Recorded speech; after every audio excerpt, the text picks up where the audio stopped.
ठीक है। कोलाइड के सभी गुण आपको समझ में आ जाएंगे अगर आप शुरू से लास्ट तक पूरे लेक्चर को ध्यान से देखेंगे। और जब जरूरत पड़ेगी तो उस समय नोट भी करते रहना है आपको। कोई डायग्राम वगैरह बनाने की बात करूँ मैं, या कोई चीज़ ऐसी लगे कि इसको हम नोट करके देख सकते हैं, तो उसको नोट करके देख लेना है तुमको, ताकि वो आपको ढंग से समझ में आ जाए, है ना। तो कोलाइड की प्रॉपर्टीज में पहली प्रॉपर्टी देखेंगे हम, कोलिगेटिव प्रॉपर्टीज। कोलाइड की कौन सी प्रॉपर्टीज? Colligative properties. कोलिगेटिव का मतलब तो जानते हैं, कोलिगेटिव प्रॉपर्टीज हम पहले भी पढ़ चुके हैं। कौन बताएगा? कोलिगेटिव प्रॉपर्टी हमने पहले भी पढ़ी है, जिसको कहते हैं अणु संख्य गुण, हिंदी में अणु संख्य गुणधर्म। पढ़े हैं हमने अणु संख्य गुण? कहाँ पढ़े हैं, जल्दी बताएंगे। अणु संख्य गुण कहीं पढ़े हैं क्या हमने आज से पहले? कोलिगेटिव प्रॉपर्टीज, अणु संख्य गुण कहाँ पढ़े थे हमने? हाँ, सेकंड चैप्टर में पढ़े थे, सॉल्यूशन में पढ़े थे हमने। अणु संख्य गुण सॉल्यूशन में पढ़े थे। अब अणु संख्य गुण कौन कौन है, उनके नाम बताओ। अणु संख्य गुण कौन कौन है? अणु संख्य गुण कौन कौन से हैं, नाम बताएंगे जल्दी। वाष्प दाब का आपेक्षिक अवनमन पहला अनुसंख्यक गुण, याद करो। दूसरा अनुसंख्यक गुण हमने देखा था क्वथनांक उन्नयन। क्वथनांक उन्नयन। तीसरा हमने देखा था हिमांक अवनमन। ठीक है। और चौथा कौन सा देखा था? परासरण दाब। ये गुण हैं, सारे के सारे अनुसंख्यक गुण है। वाष्प दाब का आपेक्षिक अवनमन, relative lowering of vapour pressure, है ना। क्वथनांक उन्नयन, बॉइलिंग पॉइंट एलिवेशन, हिमांक अवनमन, depression in freezing point and osmosis pressure. सबको पता है नहीं, सबको याद होनी चाहिए, दूसरे पार्ट में भी काम आ रहे हैं अपने, दूसरे पार्ट में पढ़ा है हमने डिटेल से। और अणुसंख्यक गुण का मतलब क्या होता है ये हमें पता है। ये सभी गुण किस पर डिपेंड करते हैं? विलयन में उपस्थित विलय के कणों की संख्या पर। ठीक है ना। अणुसंख्यक गुण किस पे निर्भर करते हैं? अणुसंख्यक गुण किस पे डिपेंड करते हैं? कणों की संख्या पर। ठीक है। वहां विलयन की बात करते हैं तो विलय के कणों की संख्या पर डिपेंड करते हैं अणुसंख्यक गुण। अणुसंख्यक गुण का मान बढ़ेगा अगर विलयन में उपस्थित विलय के कणों की संख्या बढ़ती है तो। लेकिन हम यहाँ बात कर रहे हैं कोलाइड की। इसकी बात कर रहे हैं अपन कोलाइड की, तो कोलाइड में भी वही बात है। कोलाइड हो चाहे सामान्य विलयन हो, वास्तविक विलयन हो, दोनों के लिए अणुसंख्यक गुण कणों की संख्या पर निर्भर करते हैं।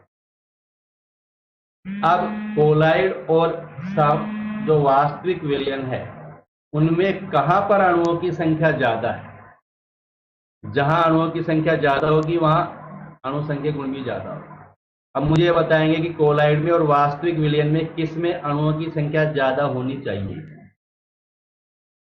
जल्दी बताएंगे, वास्तविक विलयन और कोलाइड में से कहां अणुओं की संख्या ज्यादा होगी? वास्तविक विलयन और कोलाइड में अणुओं की संख्या किस में ज्यादा रहती है? बच्चे बता रहे हैं कोलाइड। कोलाइड में क्यों रहती है? किसके कणों का आकार बड़ा होता है? अणुओं का आकार कहां बड़ा है, विलयन में या कोलाइड में? अणुओं का आकार कहां बड़ा होता है, विलयन में या कोलाइड में? कोलाइड में अणुओं का आकार बड़ा होता है। और जहां अणुओं का आकार बड़ा है वहां कणों की संख्या घटेगी या बढ़ेगी? कोलाइड में नहीं होती बेटा, अणुओं की संख्या ज्यादा होती है वास्तविक विलयन में। क्यों होती है उसका रीजन देखो। हमने कोलाइड बनाने की विधियां पढ़ी थी, कोलाइड की प्रकृति देखी थी हमने। कोलाइड बनाने की विधियों से पहले कोलाइड की प्रकृति देखी थी, कोलाइडिक कणों के आधार पर। कोलाइडिक कणों के आधार पर हमने देखा था कि देखो, जैसे ये छोटे छोटे कण हैं, ये वास्तविक विलयन है। और जब ये कोलाइड बनेगा वास्तविक विलयन में, तो कण छोटे छोटे होते हैं, अलग अलग रहते हैं, दूर दूर रहते हैं, जिनका आकार 1 नैनोमीटर से कम होता है। वास्तविक विलयन में कणों का आकार 1 नैनोमीटर से कम होता है ना। अब देखो कोलाइड में होता क्या है, कोलाइड में क्या होता है, कणों का आकार बड़ा है। और कोलाइडी कण कैसे बनते हैं, बहुत सारे छोटे छोटे कण पास पास आकर के और एक कोलाइडी कण का निर्माण कर लेते हैं। बहुत सारे छोटे छोटे कण पास आते हैं तो एक बड़े कोलाइडी कण का निर्माण कर लेते हैं। ऐसा पढ़ा था हमने, बहुआण्विक कोलाइड पढ़े थे ना हमने। बहुआण्विक कोलाइड है, सहचारी कोलाइड या संगुणित कोलाइड या मिसेल। उसमें क्या होता है, बहुत सारे छोटे छोटे अणु आते हैं या परमाणु आते हैं पास पास और बड़े अणु का निर्माण करते हैं। कोलाइड की सीमा में आकर के यानी अपना आकार इतना बड़ा करते हैं कि उनका आकार कितना हो जाए, 1 नैनोमीटर से 1000 नैनोमीटर। अब बताओ, अब तो क्लियर हो गई होगी बात, कहाँ कणों का आकार बड़ा है, कोलाइड में। तो कहाँ कणों की संख्या कम है, कहाँ कम होगी, कोलाइड में। कोलाइड में कम होती है कणों की संख्या, वास्तविक विलयन में ज्यादा होती है कणों की। समझ गए क्यों होती है, क्योंकि यहाँ तो बहुत सारे कण मिलकर के एक कोलाइड का निर्माण करते हैं, तो कोलाइडी कणों की संख्या घट जाएगी ना। ठीक है, और जहां संख्या कम है वहां अणु संख्या गुण भी कम होते हैं। तो ये ध्यान रखना, कोलाइड के अणु संख्या गुण वास्तविक विलयन से कम होते हैं। कोलाइड के अणु संख्या गुण वास्तविक विलयन से कम होते हैं। क्लियर हो गई बात, कोलाइड के अणु संख्या गुण वास्तविक विलयन से क्या होते हैं, कम होते हैं। क्यों होते हैं, क्योंकि कोलाइडी कणों का आकार बड़ा होता है और आकार बड़ा होने से इसमें कणों की संख्या, कोलाइडी कणों की संख्या क्या रहती है, कम रहती है। किसकी तुलना में, वास्तविक विलयन की तुलना में। तो ये बात सबको समझ में आ गई, कोलाइड में और वास्तविक विलयन में कहाँ कोलिगेटिव प्रॉपर्टी ज्यादा होती है। कोई दिक्कत नहीं है, अब तो क्लियर हो गया सबको। ठीक है बेटा, अब नेक्स्ट अणु संख्या गुण, नेक्स्ट प्रॉपर्टी देखें कोलाइड की। कोलाइड का दूसरा गुण देखेंगे अपन, टिंडल प्रभाव। कौन सा प्रभाव है, टिंडल प्रभाव।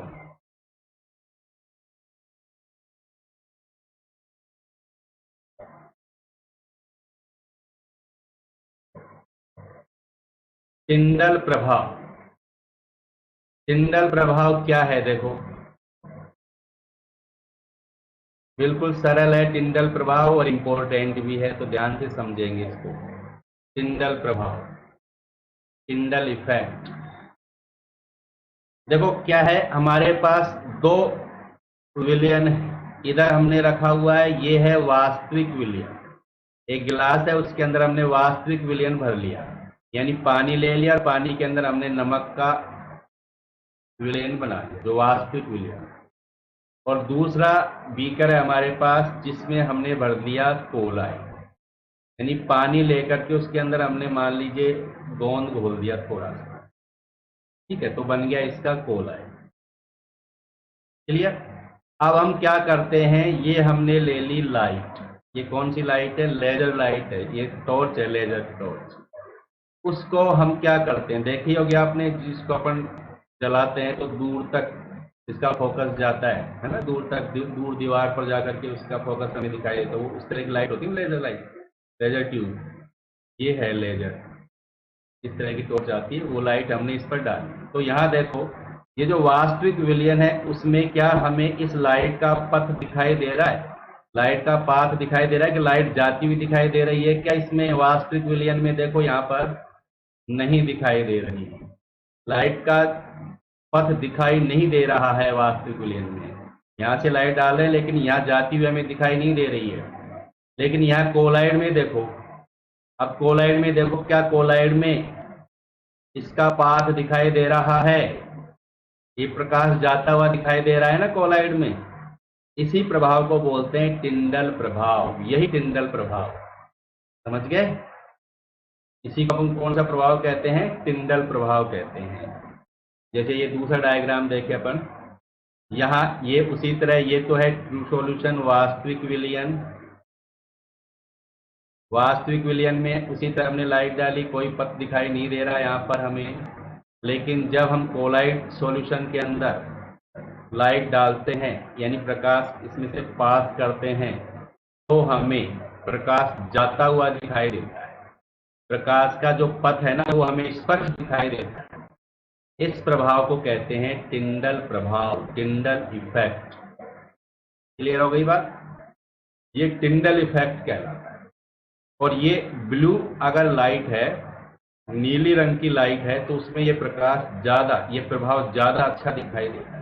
जैसे अंधेरा कमरा है और अंधेरे कमरे में अपन इस तरह की टॉर्च ले लेंगे जिसमें लेजर लाइट निकलती है, उस टॉर्च को कोलाइट पर डालेंगे तो हमें इस तरह कोलाइट में से प्रकाश का पथ जाता हुआ दिखाई देगा, प्रकाश जाता हुआ दिखाई देगा। अगर नीला रंग है तो वो हमें और अच्छा स्पष्ट दिखाई देता है। नीले रंग का प्रकाश है तो टिंडल प्रभाव हमें ज्यादा स्पष्ट दिखाई देता है। ठीक है, देखो यहां पर जैसे हमने लाइट डाली तो यहां पर ये कोणनुमा आकृति बन रही है, कोण बन रहा है, शंकुनुमा आकृति बन रही है, इसको बोलते हैं टिंडल कोण। ये जो शंकु बन रहा है यहाँ पर, इसको क्या कहते हैं अपन? टिंडल कोण कहते हैं। क्या कहते हैं इसको? टिंडल कोण। टिंडल प्रभाव में शंकु जैसी आकृति दिखाई दे रही है, इसको क्या कहा? टिंडल कोण कहा गया। ये ध्यान रखना। अब ये डायग्राम मैंने बनाया यहाँ पर, ये डायग्राम आपको बनाना आना चाहिए, क्योंकि एग्जाम में अगर टिंडल प्रभाव का डायग्राम आएगा तो हमें यही डायग्राम बनाना है। ठीक है, यहाँ पर है लाइट का सोर्स, यहाँ पर क्या है? लाइट का सोर्स है, प्रकाश का स्रोत है, इधर से प्रकाश आ रहा है। ठीक है, ये प्रकाश की किरण जा रही है, ये प्रकाश की क्या है? किरण है। ये लेंस लगा हुआ है यहाँ पर, तो ये प्रकाश की किरण जा रही है यहाँ पर। और जब इसमें से प्रकाश की किरण जाती है इधर से, तो देखो यहाँ पर मान लीजिए कोलाइड भरा हुआ है, तो जहां ये इसके अंदर कोलाइड भरा हुआ है, ठीक है, तो यहाँ जो कोलाइडी कण होते हैं, जहां से प्रकाश गुजर रहा है वो रास्ता हमें दिखाई देने लग जाता है। ये हम ये भी कह सकते हैं, जहां जहां से प्रकाश गुजर रहा है वहां वहां पर कोलाइडी कण चमकते हुए दिखाई देने लग जाते हैं। जहां से प्रकाश गुजर रहा है वहां वहां पर कोलाइडी कण चमकते हुए दिखाई देने लग जाते हैं। हम ऊपर से देखते हैं ना इसको, लंबवत प्रकाश इधर से जा रहा है और अपन उसके 90 डिग्री से अपन देखें ऊपर से सूक्ष्मदर्शी की सहायता से, तो हमें इस तरह का दिखाई देता है। ये जो कोण बन रहे हैं इनको अपन कह देते हैं टिंडल कोण या टिंडल शंकु। शंकु हिंदी में कहते हैं, कोण अंग्रेजी में कहते हैं। टिंडल कोण है, टिंडल शंकु है यहाँ। ठीक है, तो ये डायग्राम हमें एग्जाम में बनाना है। अगर पूछे टिंडल प्रभाव क्या होता है, चित्र द्वारा इसको समझाइए, तो ये वाला डायग्राम हमें एग्जाम में बनाना होगा। ठीक है, सबको समझ में आ गया? जहां से प्रकाश गुजर रहा है वहां पर कोलाइडी कण चमकने लग जाते हैं, कोलाइडी कण चमकते हुए दिखाई देते हैं। जहां से प्रकाश जा रहा है वहीं वहीं के कोलाइडी कण चमकेंगे, साइडों में हमें पता ही नहीं लगेगा। तो ये है टिंडल प्रभाव। अब टिंडल प्रभाव हम सामान्य जीवन में देखते रहते हैं। जैसे ये आपने अंधेरे कमरे में अगर रोशनदान है तो वहां से सुबह सुबह आपको इस तरह दिखाई देता है, प्रकाश आता है तो जहां से प्रकाश आ रहा है उसका पथ दिखाई देता है, ऐसा दिखाई देता है तुम्हें वहां पर। यानी जहां से लाइट आ रही है, जहां से सूरज का प्रकाश आ रहा है, वहां पर धूल के कण होते हैं जो चमकते हुए दिखाई देने लग जाते हैं। इस तरह की दिखाई देता है ना सबको, घर में देखा होगा इस तरह का आपने। तो ये टिंडल प्रभाव के कारण होता है। कौन सा प्रभाव है ये? टिंडल प्रभाव। इसी तरह सिनेमा हॉल में कभी पिक्चर देखने गए हो आप, तो ये सिनेमा हॉल है। सिनेमा हॉल में प्रोजेक्टर लगा होता है और प्रोजेक्टर से पर्दे के ऊपर डाला जाता है। प्रोजेक्टर इधर लगा हुआ है, प्रोजेक्टर से यहाँ पर प्रकाश डाला जाता है तो पर्दे पर हमें चित्र दिखाई देते हैं। तो जहां से ये प्रकाश जा रहा है वहां वहां पर उसका पथ देखो, ये जाता हुआ दिखाई दे रहा है हमें। यानी जहां से प्रकाश जा रहा है वहां पर धूल के कण चमकते हुए दिखाई देते हैं। पिक्चर हॉल में कभी गए हो तो इस तरह जाता हुआ दिखाई देता है, हमें दिखाई देता है। हमारे ऊपर से जहां पर बैठे हैं ना, वो ऊपर से प्रोजेक्टर से लाइट जाती हुई दिखाई देती है पर्दे के ऊपर। तो ये प्रभाव होता है कौन सा? टिंडल प्रभाव। तो सबको समझ में आ गया होगा टिंडल प्रभाव। अब टिंडल प्रभाव क्यों दिखाई देता है, ये प्रश्न बनता है। देखो टिंडल प्रभाव क्यों दिखाई देता है, उसका रीजन क्या है, टिंडल प्रभाव दिखाई देने का कारण क्या है। देखो इसका कारण क्या है कि जो कोलाइडी कण होते हैं, हमें पता है कोलाइडी कणों का साइज बड़ा होता है, तो कोलाइडी कण क्या करते हैं? प्रकाश का प्रकीर्णन कर देते हैं। कोलाइडी कण क्या करते हैं? प्रकाश का प्रकीर्णन करते हैं, प्रकाश का प्रकीर्णन करते हैं, जिसके कारण कोलाइडी कण चमकने लग जाते हैं। जहां जहां से प्रकाश गुजरता है ना, वहां वहां पर कोलाइडी कण चमकने लग जाते हैं। इसीलिए हमें टिंडल प्रभाव दिखाई देता है, प्रकाश का पथ दिखाई देता है, क्योंकि कोलाइडी कण प्रकाश का क्या करते हैं, प्रकीर्णन करते हैं। ये बात ध्यान रखना, प्रश्न पूछेगा कि टिंडल प्रभाव क्यों दिखाई देता है, तो उसका रीजन क्या है, कोलाइडी कणों का आकार बड़ा होता है, इसलिए ये प्रकाश का प्रकीर्णन कर देते हैं। यही कारण है टिंडल प्रभाव दिखाई देने का।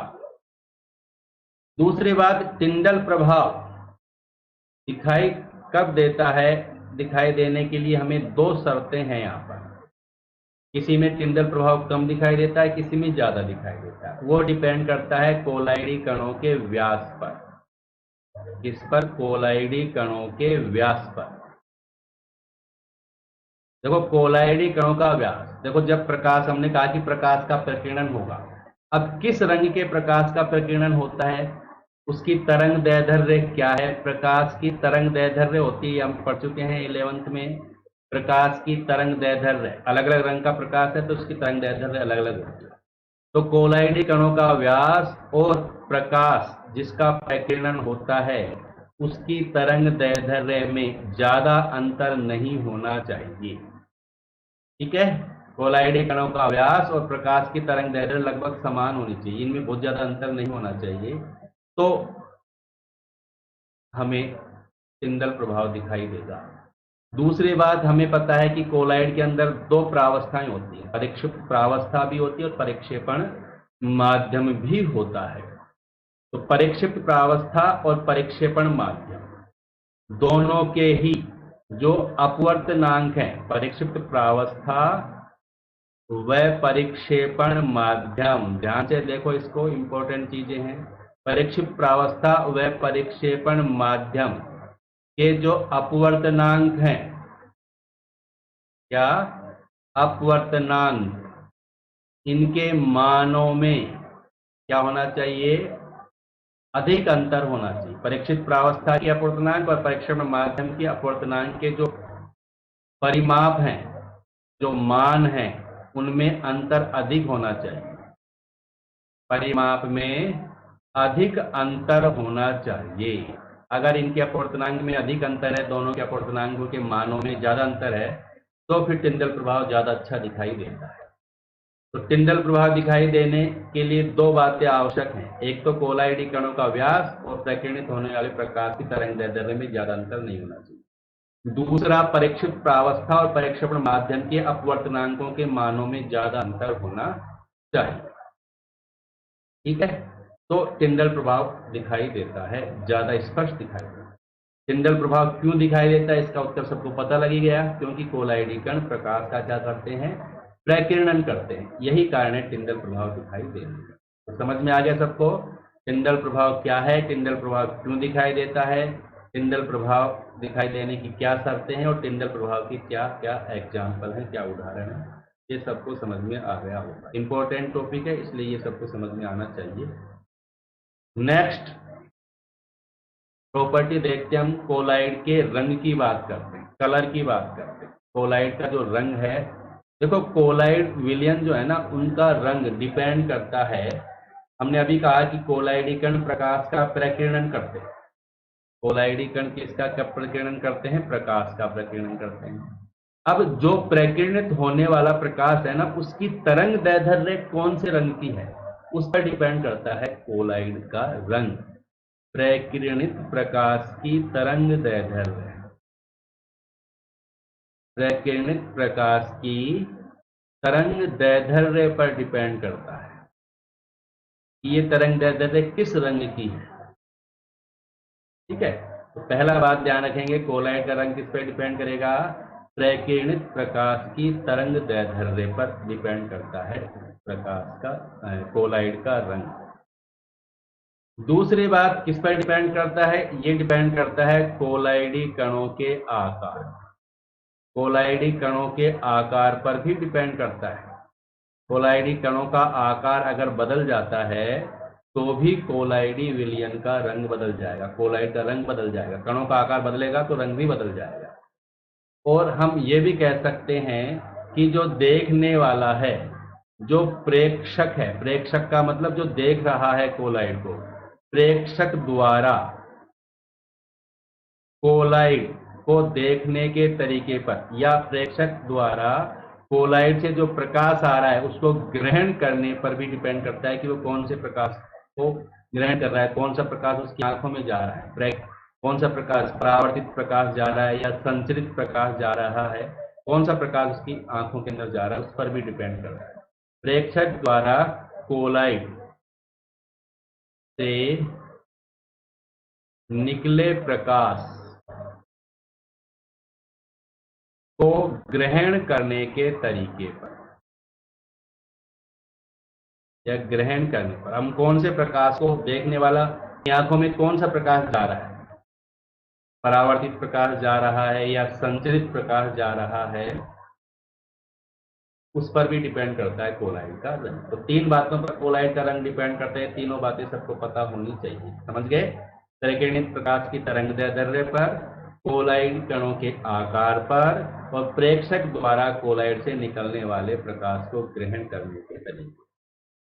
अब देखो इसको समझिए अपने एग्जाम्पल से। जैसे ये है गोल्ड का कोलाइड है, इसका है सोने का कोलाइड। ये आपको सोने के कोलाइड दिखाई दे रहे हैं, चारों के चारों ही सोने के कोलाइड हैं, लेकिन चारों का रंग अलग अलग दिखाई दे रहा है तुम्हें। है सोने का ही कोलाइड लेकिन रंग देखो अलग अलग दिखाई दे रहा है। यहाँ सोने के कणों का आकार बहुत छोटा है, सोने के कणों का आकार सबसे छोटा अगर है तो सोना कैसा दिखाई देगा हमें? रेड कलर का दिखाई देगा। सोने का जो रंग है वो कैसा दिखाई देगा? रेड। सोने का जो कोलाइड है वो लाल रंग का दिखाई देगा। कब? जब कणों का आकार बहुत छोटा है तब। अगर कणों का आकार थोड़ा बड़ा कर दें, इनकी तुलना में कणों का आकार थोड़ा बड़ा कर दें, तो फिर सोने का जो कोलाइड है वो पर्पल कलर का, या हम कह सकते हैं लगभग बैंगनी रंग का दिखाई देता है। ठीक है, और बड़ा कर दें कोलाइड कणों का आकार, देखो और बड़ा हो गया, तो फिर ये कैसा दिखाई देता है? ब्लू कलर का दिखाई देता है, नीले रंग का दिखाई देता है। और बड़ा कर दें कोलाइड कणों के आकार को, तो फिर ये कैसा दिखाई देता है? फिर ये सोने के जैसा गोल्डन रंग का दिखाई देता है। ठीक है, तो कणों का आकार बदल रहा है तो कोलाइड का रंग भी बदल रहा है। समझ में आ गई बात? छोटा आकार है तो सोने का कोलाइड लाल रंग है, फिर बड़ा हो गया, फिर बैंगनी हो गया, और बड़ा हो गया, नीला हो गया, और जब ज्यादा बड़ा हो गया तो फिर उसका आकार गोल्डन कलर का होगा, उसका जो रंग है वो गोल्डन कलर का होगा, आकार बड़ा होगा। तो ये सबको समझ में आ गई बात? नेक्स्ट देखो, ये है दूध का पानी में मिश्रण। दूध को पानी में मिलाते हैं, बहुत मिलाते हो तुम दूध को पानी में, तो दूध बेचने वाले हैं वो यही काम करते हैं, दूध को पानी मिलाते हैं, पानी को दूध में मिलाते हैं, ये वही जानते हैं। ठीक है, तो ये दूध का पानी में मिश्रण है, दूध और पानी का मिश्रण है। यहां से ये प्रकाश डाल रहे हैं अपन टॉर्च की सहायता। ये रिफ्लेक्टेड लाइट है, जो परावर्तित प्रकाश है, अगर वो हमारी आंखों पर आता है, इसमें से टकरा करके जो प्रकाश है, जो परावर्तित प्रकाश है, उसको अगर हम ग्रहण करते हैं, वो हमारी आंखों में घुसता है, तो दूध का पानी में जो मिश्रण है वो हमें नीले रंग का दिखाई देता है, हल्का नीला दिखाई देता है। दूध और पानी का मिश्रण हल्का नीला दिखाई देता है। अगर आपने देखा हो दूध को पानी में मिलाकर, तो कभी कभी तुमको लगेगा कि हल्का नीला दिखाई देता है, बिल्कुल हल्का नीला। वो कब दिखाई देता है? जब उसका जो परावर्तित प्रकाश है वो हमारी आंखों में जाएगा, तो दूध और पानी के मिश्रण का रंग कैसा दिखाई देगा? नीला दिखाई देगा, ब्लू रंग का दिखाई देगा, जो तुमको दिख रहा है ऐसा। ठीक है, ऐसा तो तुमने देखा होगा। लेकिन यदि हम ऐसे करें, देखो पीछे टॉर्च लगा दी हमने और इस दूध के और पानी के मिश्रण पर, जिसमें पानी ज्यादा है दूध कम है, ऐसा मिश्रण लेंगे अपन। ठीक है, पीछे से हमने क्या डाला? प्रकाश डाला, और प्रकाश के जस्ट अपोजिट साइड में अपन खड़े होकर के और देखें, संचरित प्रकाश को देखें हम, तो क्या होगा? संचरित प्रकाश को देख रहे हैं, ये संचरित प्रकाश जो है ना उसमें से निकल करके सीधा हमारी आंखों में आ रहा है। तो ये प्रकाश अगर हमारी आंखों में आता है तो दूध और पानी के मिश्रण का रंग कैसा दिखाई देता है? लाल रंग का दिखाई देता है। देखो रेड कलर का दिखाई देता है। ये कलर आपने बहुत कम देखा होगा, लेकिन अपन ऐसा करके देखेंगे तो ये आपको दिखाई देगा। करके देखना घर पे। तो दो तरह से देखो हमने, एक तो इधर से देखा तो नीला दिखाई दिया, इस तरह करके देखेंगे तो। और जब हम इस तरह देखेंगे, संचित प्रकाश हमारी आंखों में आएगा, तो फिर दूध का पानी में मिश्रण में लाल रंग का। यानी कौन सा प्रकाश हमारी आंखों में जा रहा है, इस पर भी डिपेंड करता है कोलाइड का रंग। तो ये क्लियर हो गई बात सबको कि कोलाइड विलयन का रंग कैसा होगा। क्लियर हो गई। नेक्स्ट टॉपिक चलते हैं अपन, Brownian movement. Brownian movement, Brownian गति, इसको कहते हैं ब्राउनियन गति।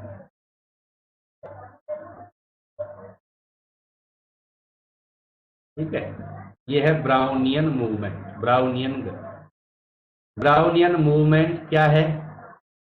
देखो जब कोलाइड को हम देखते हैं, अति सूक्ष्मदर्शी से देखेंगे अपन कोलाइड को, तो उसमें जो कोलाइड के कण हैं, जो परिक्षिप्त प्रावस्था के जो कण है ना, वो लगातार गति करते हुए दिखाई देंगे। उनकी गति कैसी होगी? अनियमित गति होगी। लगातार गति करते हुए दिखाई देंगे, अनियमित गति करते हुए दिखाई देंगे। जैसे चित्र में दिखाई दे रहा है, ये कोलाइडी कण है, ये कोलाइडी कण है, ये इधर से इधर गया, फिर इधर से इधर आया, फिर इधर से, जैसे मान लीजिए ये डायग्राम इधर बना रहा है, ये कोई कोलाइडी कण है, तो ये लगातार गति करेगा। इधर से यहाँ आ जाएगा, फिर यहाँ से इधर आ गया, फिर इधर से इधर चला गया, इधर से इधर चला गया, इधर से इधर, मतलब लगातार वो गति करता रहेगा। उस एक कोलाइडी कण को किसी को भी हम देखेंगे ना, तो एक जगह स्थिर नहीं है, वो लगातार गति कर रहा है। और उसके गति करने का जो तरीका है ना, वो निश्चित नहीं होता है, वो अनियमित होता है, वो किसी भी दिशा में जा सकता है। तो इस तरह की जो गति है ना, उसको बोलते हैं ब्राउनियन गति। इसको जिग जैग गति बोलते हैं। जिग जैग हो गई ना, ये ऊपर गया, नीचे आ गया, साइड में चला गया, कहीं से भी इस तरह जिग जैग गति करता रहता है। इसको बोलते हैं ब्राउनियन गति। अनियमित रूप से लगातार गति की अवस्था में रहते हैं कोलाइडी कण। ये बात किसने बताई थी? ब्राउन, रॉबर्ट ब्राउन नाम के वैज्ञानिक। रॉबर्ट ब्राउन एक साइंटिस्ट थे, उन्होंने सबसे पहले इस बात को बताया था। उन्हीं के नाम पर इसका नाम रख दिया ब्राउनियन मूवमेंट, ब्राउनियन गति। ठीक है, तो ध्यान रखेंगे, बिल्कुल सरल सी बात है। कोलाइडी कण लगातार अनियमित रूप से टेढ़ी मेढ़ी गति करते रहते हैं।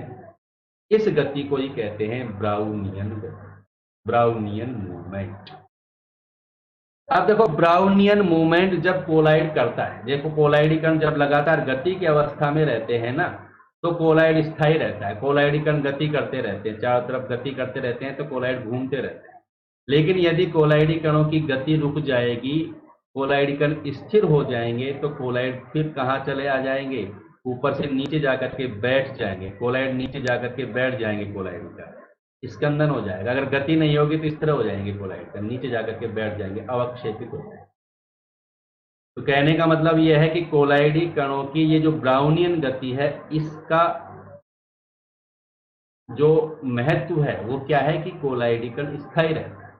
ब्राउनियन गति के कारण कोलाइडी कण स्थायित्व रहता है, स्थायी रहता है, उसका स्थायित्व बना रहता है। अगर ये स्थिर हो जाएंगे तो सारे के कोलाइड सारे के सारे कोलाइड नीचे जाकर के बैठ जाएंगे। ठीक है, ये ध्यान रखेंगे। अब प्रश्न बनता है कि कोलाइडी कण लगातार अनियमित गति क्यों करते रहते हैं? कोलाइडी कणों में लगातार अनियमित गति क्यों होती है? देखो हमने 11th क्लास में पढ़ा था गैस का अणुगतिक सिद्धांत, और हमने वहां पर भी बात की थी कि गैस के अणु लगातार गति करते रहते हैं। गैस के अणु गति क्यों करते हैं? क्योंकि वो पात्र की दीवार से जब गति करते हैं तो पात्र की दीवार से टकराते हैं, फिर गति करने लग जाते हैं, फिर पात्र की दीवार से टकराते हैं, फिर दिशा बदल लेते हैं, आपस में टकराते हैं और पात्र की दीवार से टकराते हैं, तो उनकी दिशा बदल जाती है। सेम वही बात यहाँ पर, कोलाइडी कण गति कर रहा है तो कोलाइडी कण के चारों ओर ये परिक्षेपण माध्यम के भी तो कण है ना, यहाँ पर ये परिक्षेपण माध्यम के भी कण है। तो परिक्षेपण माध्यम के कण तो बहुत ज्यादा है, तो ये परिक्षेपण माध्यम के जो कण हैं, ये कोलाइडी कणों को टक्कर मारते हैं। ये परिक्षेपण माध्यम के कण जो है ना, ये कोलाइडी कणों को टक्कर मारते हैं, और परिक्षेपण माध्यम के कणों से टकराने के कारण ही कोलाइडी कण लगातार, जैसे ये आकर के यहाँ टकराएगा, फिर ये दिशा बदल लेगा, फिर दूसरे कोलाइड, इस तरह लगातार टक्कर होती रहती है, टक्कर होती रहती है, तो ये अपनी दिशा बदलते रहते हैं और लगातार गति करते रहते हैं। ठीक है, तो क्यों होती है ब्राउनियन गति? समझ में आ गया। कोलाइडी कण परिक्षेपण माध्यम के कणों से टकराते हैं, इसके कारण ये लगातार अनियमित रूप से गति की अवस्था में रहते हैं, लगातार गति करते रहते हैं। अगर ब्राउनियन गति को रोक दिया जाए, कोलाइडी कण को स्थिर कर दिया जाए, तो कोलाइडी कण नीचे जाकर के बैठ जाएंगे। ठीक है बच्चों, समझ में आ गई सबको ये बात? सबको समझ में आ गई ये बात? ठीक है, नेक्स्ट प्रॉपर्टी की तरफ चलते हैं। अगला गुण है charge on colloidal particles. Charge on colloidal particles, कोलाइडी कणों का चार्ज। चार्ज का मतलब आवेश। कोलाइडी कणों पर कौन सा आवेश होता है उसकी बात करें। देखो, कोलाइडी कणों पर आवेश या तो धनावेश होता है या ऋणावेश। दो ही तरह के आवेश होते हैं, हमें पता है। अगर हम किसी एक कोलाइड की बात करें, जैसे ये कोलाइड है, एक बीकर के अंदर ये कोलाइडी कण है। देखो यहाँ पर इन सभी कोलाइडी कणों पर एक जैसा ही आवेश दिखाई दे रहा होगा तुमको। कैसा आवेश दिखाई दे रहा है सबको?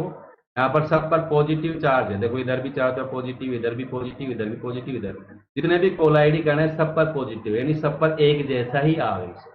इसी तरह दूसरे बीकर में देखो, यहाँ पर भी जितने भी कोलाइडी कण है सब पर नेगेटिव चार्ज है, सभी पर एक जैसा चार्ज है। ये नहीं है कि एक पर नेगेटिव है एक पर पॉजिटिव, ऐसा नहीं है।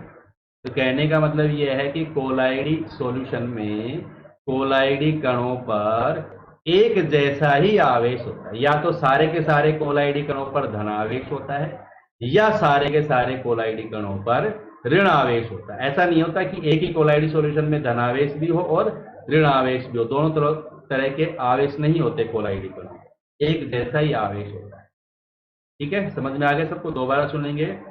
एक ही प्रकार के कोलाइडी सॉल्यूशन में सभी कोलाइडी कणों पर एक जैसा ही आवेश होता है, एक जैसा ही आवेश होता है। या तो सभी पर धनावेश होता है या सभी पर ऋणावेश होता है। इस आधार पर कोलाइडी कण दो प्रकार के होते हैं। एक तो होते हैं पॉजिटिवली चार्ज और एक होते हैं नेगेटिवली चार्ज। एक होते हैं धनात्मक आवेशित कोलाइड और एक होते हैं ऋणात्मक आवेशित। जैसे धनात्मक आवेशित कोलाइड और एक होते हैं ऋणात्मक आवेशित। ठीक है, पॉजिटिवली चार्ज कोलाइड और नेगेटिवली चार्ज, दो तरह के कोलाइड होते हैं। अब कुछ एग्जाम्पल देखें, कौन धनात्मक आवेशित कोलाइड है और कौन ऋणात्मक है, इनके एग्जाम्पल देख लें। जैसे जल योजित अगर कोलाइड है, जल योजित ऑक्साइड है, तो वो धनात्मक आवेशित कोलाइड होगा, उन पर धनावेश होगा। जल योजित ऑक्साइड जैसे Fe2O3.XH2, जल है, इसके साथ आयरन ऑक्साइड है, .SH2 जल है, तो ये धनात्मक आवेशित कोलाइड है। इसी तरह Al2O3.XH2, ठीक है, तो ये जल योजित ऑक्साइड है। ये ऑक्साइड है जिनके साथ जल भी है, ये एल्यूमिनियम ऑक्साइड है और इसके साथ जल है, H2 है। तो ये धनावेशित कोलाइड के एग्जाम्पल है। इसके अलावा जो क्षारीय रंजक होते हैं, क्षारीय रंजक भी कैसे होते हैं? धनात्मक। क्षारीय रंजक जैसे मेथिलीन ब्लू, मेथिलीन ब्लू जो रंजक है ना, वो धनावेशित। या हीमोग्लोबिन की बात करें अपन, तो हीमोग्लोबिन जो हमारे रक्त में पाया जाता है ना, हीमोग्लोबिन सब जानते हैं, तो हीमोग्लोबिन पर भी कौन सा आवेश होता है? धनावेश होता है। ठीक है, इसके अलावा ऑक्साइड, ऑक्साइड जैसे टाइटेनियम ऑक्साइड TiO2, ये भी धनात्मक आवेशित कोलाइड है। ऋणात्मक आवेशित कोलाइड के एग्जाम्पल जैसे धातु, धातु किसी भी धातु का जो कोलाइड है ना, वो ऋणात्मक आवेशित होगा, ये ध्यान रखिए। कोई भी धातु है अगर उसका कोलाइड है तो वो ऋणात्मक होगा, चाहे वो सोने का कोलाइड है, चाहे वो चांदी का है, चाहे प्लेटिनम का है, किसी भी धातु का अगर कोलाइड है तो वो ऋणात्मक आवेशित होगा, ये ध्यान रखिए। धातु सल्फाइड की बात करें तो धातु सल्फाइड के कोलाइड भी ऋणात्मक आवेशित हो। धातु सल्फाइड जैसे आर्सेनिक सल्फाइड का कोलाइड, जैसे कैडमियम सल्फाइड का कोलाइड, तो ये ऋणात्मक आवेशित कोलाइड होगा। धातु सल्फाइड और धातु के कोलाइड ऋणात्मक आवेशित। कोई अम्लीय रंजक है, कैसा रंजक है? अम्लीय रंजक है, तो उसका भी कैसा आवेश होगा? ऋणात्मक। अम्लीय रंजक का भी ऋणात्मक आवेश, जैसे इओसिन, है ना। इसी तरह गोंद है, स्टार्च है, मृतिका है, जिलेटिन है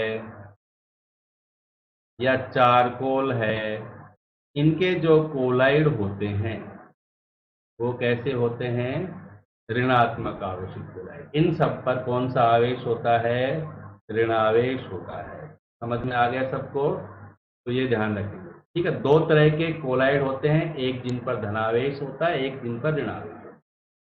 ठीक है, धनात्मक आवेशित कोलाइड के एग्जाम्पल, और ये हो गए ऋणात्मक आवेशित कोलाइड। तो ये सबको पता होनी चाहिए कौन धनात्मक आवेशित कोलाइड है, कौन ऋणात्मक आवेशित। ध्यान रखेंगे, जल योजित अगर ऑक्साइड है तो होगा धनात्मक आवेश, और धातु या धातु सल्फाइड का कोलाइड है तो ऋणात्मक आवेश। इसके अलावा जो सामान्य कोलाइड हम काम में लेते हैं ज्यादातर, गोंद, स्टार्च, मृतिका, जिलेटिन, चारकोल, ये सब कोलाइड कैसे होते हैं, ऋणात्मक आवेश। ठीक है बच्चों, समझ में आ गया सबको यहां तक। अब इसके बाद में देखो, अब प्रश्न बनता है कि ये जो कोलाइड होते हैं इन पर आवेश कहां से आया, ये आवेशित क्यों हो गए, आवेश का कारण क्या है। कोलाइडी कणों पर आवेश का कारण क्या है, आवेश क्यों आया इन पर धनावेश या ऋणावेश कहां से आया, उस बात को हम देखेंगे। तो देखो, आवेश का कारण क्या है, जैसे कोलाइड का निर्माण करते हैं तो कोलाइड निर्माण के दौरान इन पर आवेश आ जाता है। जैसे कोलाइड का हम ब्रैडिग आर्क विधि से निर्माण करते हैं, वैद्युत परिक्षेपण विधि पढ़ी थी हमने, ब्रैडिग आर्क विधि, सोने, चांदी, प्लेटिनम का कोलाइड बनाते हैं उस विधि से। अगर उस विधि से कोलाइड बनाया जाता है तो क्या होते हैं, वो विलयन से इलेक्ट्रॉनों को ग्रहण कर लेते हैं अपनी सतह पर, जिसके कारण वो ऋणावेशित होते हैं। ठीक है, तो विलयन से इलेक्ट्रॉनों को ग्रहण करने के कारण वो ऋणावेशित हो सकते हैं। तब जब वैद्युत परिक्षेपण विधि से उनको बनाया जाता है। वैद्युत परिक्षेपण विधि, जिसको ब्रैडिग आर्क विधि कहते हैं अपन, परिक्षेपण विधि में विलयन से इलेक्ट्रॉन को ग्रहण करने के कारण या इलेक्ट्रॉन को अधिशोषित करने के कारण, ये इलेक्ट्रॉन का अधिशोषण कर लेते हैं अपनी सतह पर। दूसरा कारण ये भी हो सकता है कि वो आयनों का अधिशोषण करें, और ये सबसे इंपॉर्टेंट कारण माना गया है यहाँ पर, अधिमान्य आयनों का अधिशोषण।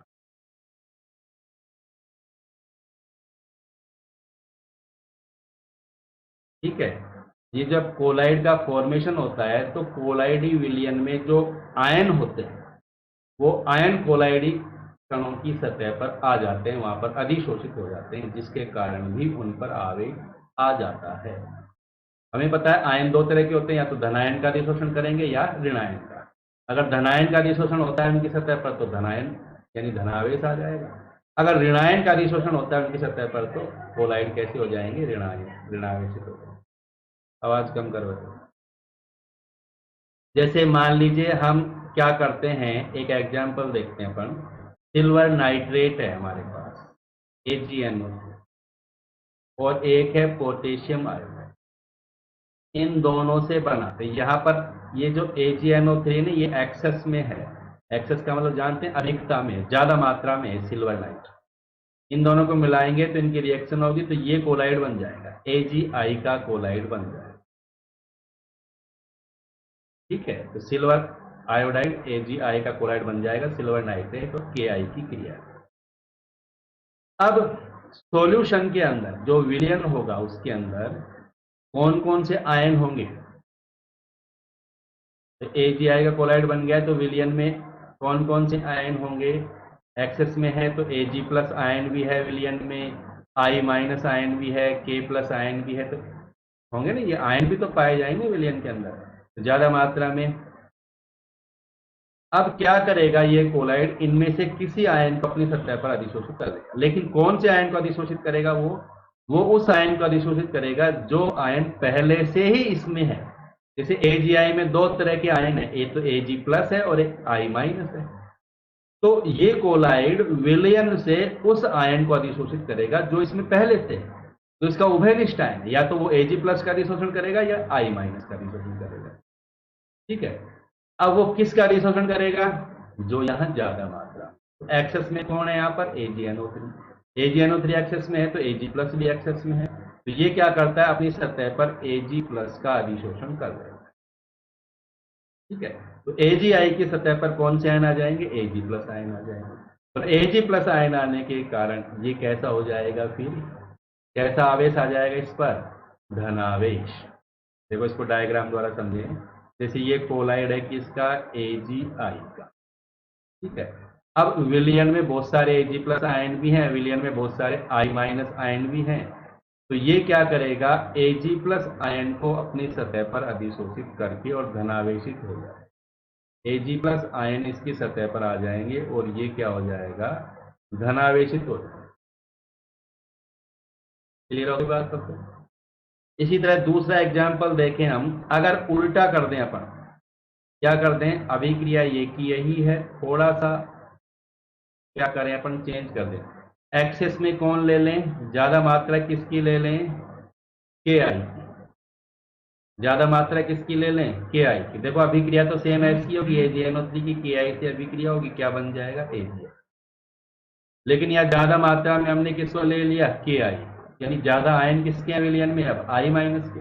अधिशोषण केवल दो का ही होगा, या तो Ag प्लस का होगा या I माइनस का होगा। अब ज्यादा मात्रा में कौन है विलयन में? I माइनस ज्यादा है, तो ये I माइनस को अपनी सतह पर धारण कर लेगा। ठीक है, और I माइनस जब आ जाएगा AgI की सतह पर, तो इस पर कौन सा आवेश आ जाएगा? ऋणावेश आ जाएगा। ये बात सबको समझ में आ गई? तो जो कोलाइड होते हैं वो विलयन में से उभयनिष्ठ आयन को, उस आयन को जो पहले से उसके पास है, अपने सतह पर अधिशोषित कर लेते हैं, जिसके कारण उन पर आवेश आ जाता है। इसी प्रकार और एग्जाम्पल देखें, जैसे फेरिक क्लोराइड है FeCl3। FeCl3 को अपन गर्म जल में घोलते हैं, थोड़ा कंफ्यूजन दूर करते हैं अपन। FeCl3 को गर्म जल में घोलते हैं तो बनता है FeOH का होल थ्राइस। ठीक है, इसका कोलाइड बन जाएगा, FeOH का होल थ्राइस का कोलाइड बन जाएगा। और ये FeOH का होल थ्राइस का कोलाइड जो है ना, Fe+3 आयन को ग्रहण करेगा। इसको कौन से आयन को? Fe+3 आयन को अपनी सतह पर धारण करेगा, और इस पर कौन सा आवेश आ जाएगा? धनावेश। FeCl3 को जब गर्म जल में मिलाएंगे तो ये अपनी सतह पर Fe+3 आयन को धारण करके और कौन सा आवेश ग्रहण कर लेगा? धनावेश। अगर हम दूसरा तरीका करते हैं, FeCl3 को NaOH में मिलाते हैं तो भी FeOH का होल थ्राइस का ही कोलाइड बनेगा। लेकिन यहां पर ये कौन से आयनों को अपनी सतह पर धारण करेगा? ये OH माइनस आयनों को अपनी सतह पर धारण करेगा। कौन से को? OH माइनस आयनों को अपनी सतह पर धारण करेगा, और कौन सा आवेश आ जाएगा फिर इस पर? ऋणावेश आ जाएगा। फिर कौन सा आवेश आ जाएगा? यहाँ पर ऋणावेश आ जाएगा। समझ में आ गई बात सबको? ये ध्यान रखेंगे, FeCl3 को गर्म जल में डालेंगे तो इस पर धनावेश आएगा, और FeCl3 को NaOH में डालेंगे तो इस पर ऋणावेश आएगा। क्यों आएगा उसका कारण सबको समझ में आ गया है ना? इसको बोलते हैं अधिमान्य अधिशोषण। ये क्या कहलाता है? अधिमान्य अधिशोषण कहलाता है। अब इसमें थोड़ी सी बात और ध्यान रखेंगे, थोड़ा सा ध्यान देंगे। जैसे ये मैंने अभी बताया था एग्जाम्पल AgI, देखो इस चित्र से बिल्कुल समझ में आ जाएगा तुमको। ये AgI का कोलाइड है, ठीक है, और इसके चारों तरफ बहुत सारे K प्लस भी हैं और I माइनस भी है। तो ये क्या कर रहा है? I माइनस को अपनी सतह पर धारण कर रहा है। ठीक है, तो इस पर कौन सा आवेश आ जाएगा? ऋणावेश आ जाएगा। ये क्लियर हो गई बात? इसी प्रकार यहां पर थोड़ा सा ध्यान और देना है। देखो अब इसके चारों तरफ कौन से आयन रह गए? I माइनस को तो इसने अपनी सतह पर धारण कर लिया, कुछ I माइनस को ये कर लेगा, कुछ I माइनस को दूसरा AgI का कोलाइड कर लेगा। इस तरफ अधिकतर I माइनस जितने भी है ना, वो सारे के सारे AgI कोलाइड की सतह पर आ जाएंगे। और विलयन में क्या कौन से आयन रह जाएंगे? फिर विलयन में कौन से आयन रह जाएंगे? K प्लस आयन रह जाएंगे। कौन से आयन रह जाएंगे विलयन में? K प्लस आयन रह जाएंगे। फिर होता क्या है, ये जो AgI का कोलाइड है, इसने अपने चारों तरफ I माइनस को ग्रहण कर लिया, लेकिन परिक्षेपण माध्यम में कौन से आयन रह गए? आई माइनस के प्लस आयन। तो ये के प्लस आयन भी वही चारों तरफ तो रहेंगे ना, ये के प्लस जाएंगे कहाँ? रहेंगे तो परिक्षेपण माध्यम के अंदर ही। ये के प्लस आयन कहाँ रहेंगे? बाहर तो जाएंगे नहीं, यहीं तो घूमते रहेंगे। तो ये के प्लस आयन क्या करते हैं? अब आकर्षण तो होता ही है, तो वही आई माइनस और के प्लस में आकर्षण तो होगा। ये ऋणायन है, के प्लस धनायन, हमें पड़ता है कि धनायन ऋणायन के बीच में आकर्षण तो होता ही है। तो ये के प्लस आयन भी इस आई माइनस आयनों के ऊपर एक दूसरी परत के रूप में एक दूसरी परत बना लेते हैं। इस तरह दो परत बन गई। एजीआई पर एक पहली परत तो बन गई किसकी? आई माइनस की। और दूसरी परत किसकी बन जाती है? के प्लस की, क्योंकि के प्लस चारों तरफ रहते हैं तो ये परत के रूप में पाए जाते हैं। लेकिन ये जो दूसरी परत बनती है ना, वो अस्थायी रहती है, ये अस्थिर रहती है। कैसी रहती है दूसरी परत? अस्थिर रहती है। ये दूसरी परत है वो कैसी रहती है? अस्थिर, क्योंकि ये तो गति करते रहते हैं। के प्लस के आयन तो आ गए फिर चले गए, एक आयन आ गया उसकी जगह दूसरा आ गया। और जो पहली परत है ना, वो कैसी रहती है? स्थिर परत रहती है। पहली परत स्थिर रहती है, दूसरी परत कैसी रहती है? अस्थिर रहती है। तो गतिक परत भी कह सकते हैं। और ये दृढ़ परत है, ये स्थिर परत है, ये ध्यान रखिए। क्लियर हो गई बात? अब देखो ये डायग्राम समझ में आ रहा है आपको। ये कोलाइड है, ब्लू कलर में ये कोलाइड है, इसके ऊपर धनायन आ गए। ठीक है, तो ये पहली परत है, ये धनायन के कारण पहली परत बन गई। और फिर इन धनायनों के ऊपर एक दूसरी परत और बन गई, जहां ग्रीन कलर में किसको दर्शाया गया है? ऋणायनों को दर्शाया गया। तो एक परत तो धनायनों की आ गई, उसके ऊपर दूसरी परत ऋणायनों की आ गई। इस तरह ये पहली परत है, इसको प्राथमिक परत या दृढ़ परत या स्थिर परत भी कहते हैं। ये दूसरी परत है जिसको द्वितीयक परत या अस्थिर परत भी कहते हैं। ठीक है, समझ में आ गई बात? इसी तरह दूसरा डायग्राम देखो, दूसरा बीकर देखो, इसमें माइनस, उसका अपोजिट चार्ज है, माइनस चार्ज है पहली परत में, और दूसरी परत में आ गया कौन सा? पॉजिटिव चार्ज आ गया। तो दोनों तरह के आयन आते हैं, पहली परत में और दूसरी परत में। लेकिन ये ध्यान रखेंगे पहली परत ही स्थायी है, और कोलाइड पर वही आवेश होता है जो पहली परत का आवेश है। दूसरी परत तो गति करती रहती है, वो तो आती रहती है जाती रहती है।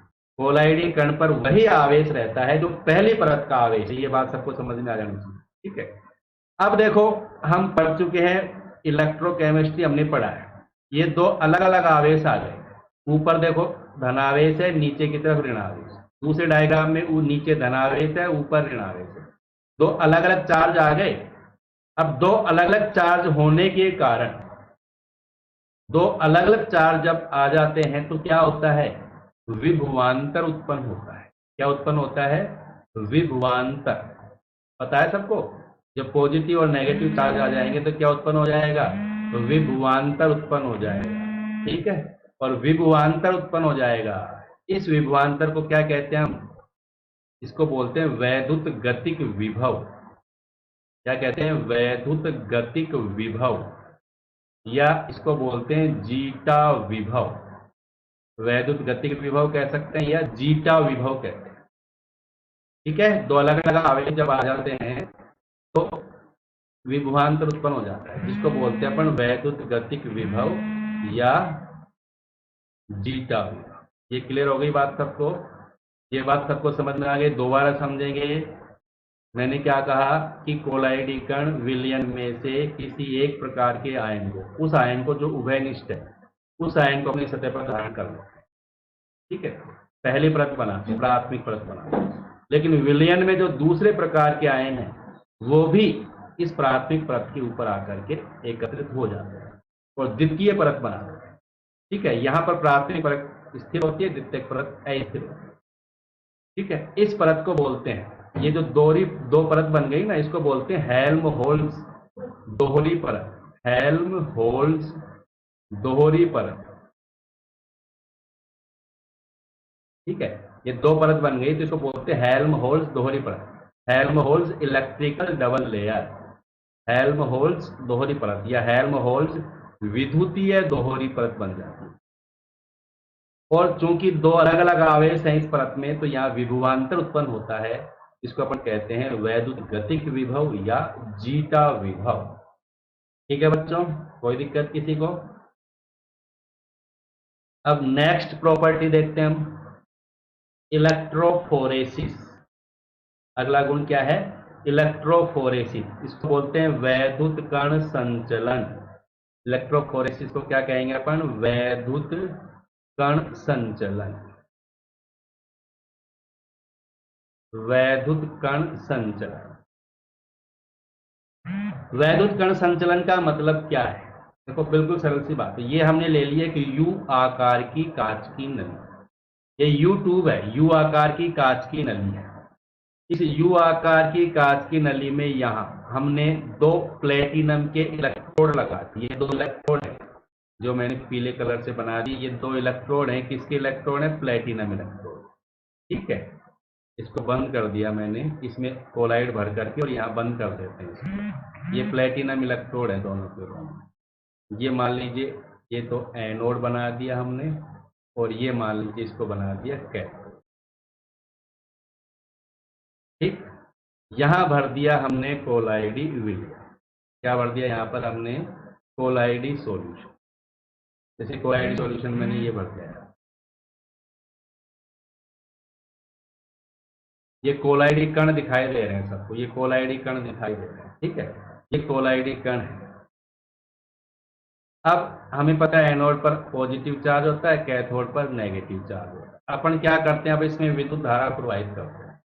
एनोड कैथोड लगा दिया तो इसमें विद्युत धारा प्रवाहित करेंगे। अब विद्युत धारा प्रवाहित करने पर क्या होगा?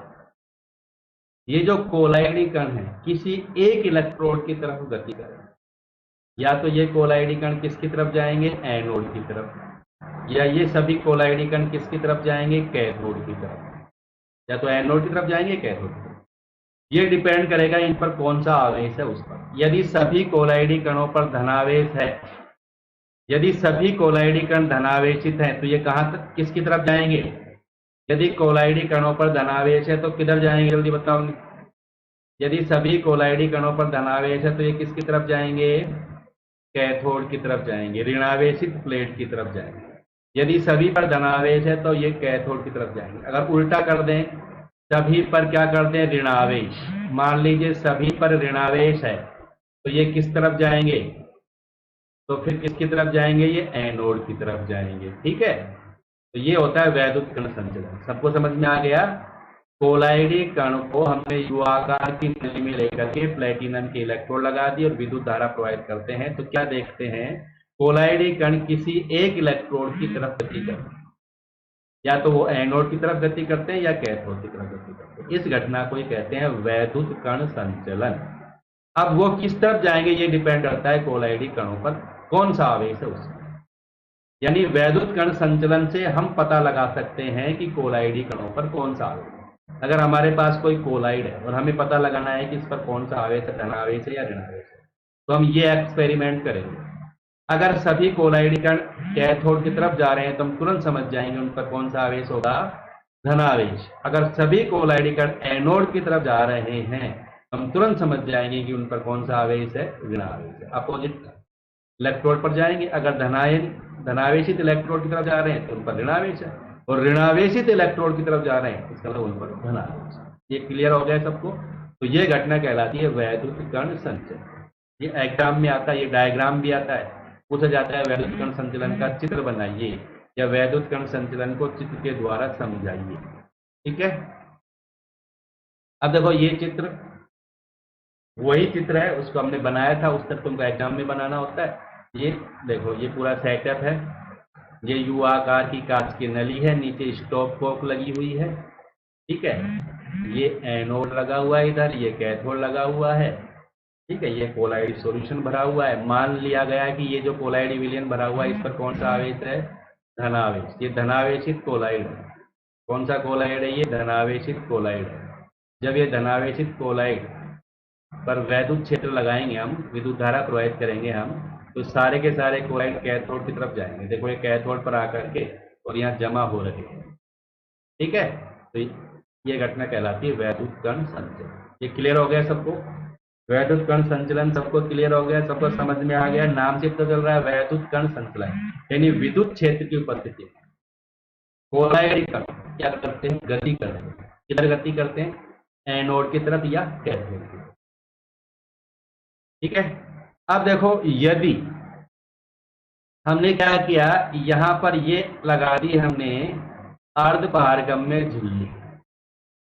अगर अपन इस प्रयोग में वैद्युत कण संचलन वाले प्रयोग में यहां क्या लगा दें, ये SPM लगा दें, अर्धपारगम्य झिल्ली लगा दें। ये अर्धपारगम्य झिल्ली पड़ी है ना हमने, ये अर्धपारगम्य झिल्ली लगा दी हमने, ये अर्धपारगम्य झिल्ली। अगर अर्धपारगम्य झिल्ली लगाएंगे तो क्या होगा, तो फिर कोलाइडी कण जो है ना इस अर्धपारगम्य झिल्ली से होकर जो चले गए वो तो चले गए, लेकिन अब अर्धपारगम्य झिल्ली इनको क्या कर देगी, कोलाइडी कणों को रोक देगी। ठीक है, अर्धपारगम्य झिल्ली ये जो कोलाइडी कण है इनको क्या कर देगी, इधर की तरफ रोक देगी। अब इसको इधर जाने से क्या कर रही है, वो रोक रही है। ठीक, तो क्या देखेंगे हम, यदि हम कोलाइडी कणों को किसी भी प्रकार से, जैसे हमने अर्धपारगम्य झिल्ली लगाकर किसको रोक दिया, तो क्या देखेंगे हम, जो परिक्षेपण माध्यम के कण हैं, जो परिक्षेपण माध्यम है वो गति करने लग जाए। फिर कोलाइडी कण की गति को रोक देंगे तो कौन गति करने लग जाएगा, परिक्षेपण माध्यम गति करने लग जाएगा। देखो परिक्षेपण माध्यम यहां कम हो गया, ऊपर से नीचे की तरफ आ गया, और किधर की तरफ चला गया, ये एनोड की तरफ जा रहा है परिक्षेपण। ठीक है, परिक्षेपण माध्यम किसकी तरफ जा रहा है, एनोड की तरफ जा रहा है। यानी यह परिक्षेपण माध्यम गति कर रहा है, किसमें से होकर के जा रहा है, ये अर्धपारगम्य झिल्ली से। तो इस घटना को बोलते हैं वैद्युत परासरण। क्या बोलते हैं इस घटना को, वैद्युत परासरण, इलेक्ट्रोओस्मोसिस। परासरण पढ़ा है हमने, परासरण में क्या होता है, विलायक के कण अर्धपारगम्य झिल्ली से होकर के और कहां जाते हैं, विलयन की तरफ जाते हैं। विलायक के कण गति करते हैं अर्धपारगम्य झिल्ली से होकर। तो यहां पर भी क्या लगी हुई है, अर्धपारगम्य झिल्ली लगी हुई है, और जो परिक्षिप्त प्रावस्था के कण हैं उनको हमने रोक दिया। तो फिर कौन गति करने लग गई, परिक्षेपण माध्यम के कण गति करने लग गए। इस घटना को बोलते हैं इलेक्ट्रोओस्मोसिस, वैद्युत परासरण। दोबारा सुन लेंगे, यदि किसी तरह से कोलाइडी कणों की गति को रोक दिया जाए, अर्धपारगम्य झिल्ली के द्वारा कोलाइडी कणों की गति को रोक दिया गया है, तो परिक्षेपण माध्यम के कण गति करने लग जाएंगे। कोलाइडी कणों की गति रुक जाएगी तो परिक्षेपण माध्यम के कण गति करने लग जाएंगे, इस अर्धपारगम्य झिल्ली से होकर निकलने लग जाएंगे। इस घटना को कहेंगे हम क्या, वैद्युत परासरण या इलेक्ट्रोओस्मोसिस। सबको समझ में आ गया, इलेक्ट्रोओस्मोसिस कब होता है, जब कोलाइडी कणों की गति को रोक दिया जाता है। ठीक है, इसे रोक दिया गया है, यहाँ पर अर्धपारगम्य झिल्ली से कोलाइडी कणों की गति को रोक दिया गया है, तो फिर परिक्षेपण माध्यम के कण गति करने लग जाएंगे। उस घटना को बोलेंगे इलेक्ट्रोओस्मोसिस। अब इसके बाद में नेक्स्ट टॉपिक देखेंगे अपन, नेक्स्ट प्रॉपर्टी की बात करते हैं अपन, कोगुलेशन और प्रेसिपिटेशन ऑफ कोलाइड। कोगुलेशन का मतलब होता है स्कंदन या अवक्षेपण। क्या होता है, स्कंदन। अब ये स्कंदन क्या है यह भी समझ में आ जाएगा, स्कंदन या अवक्षेपण।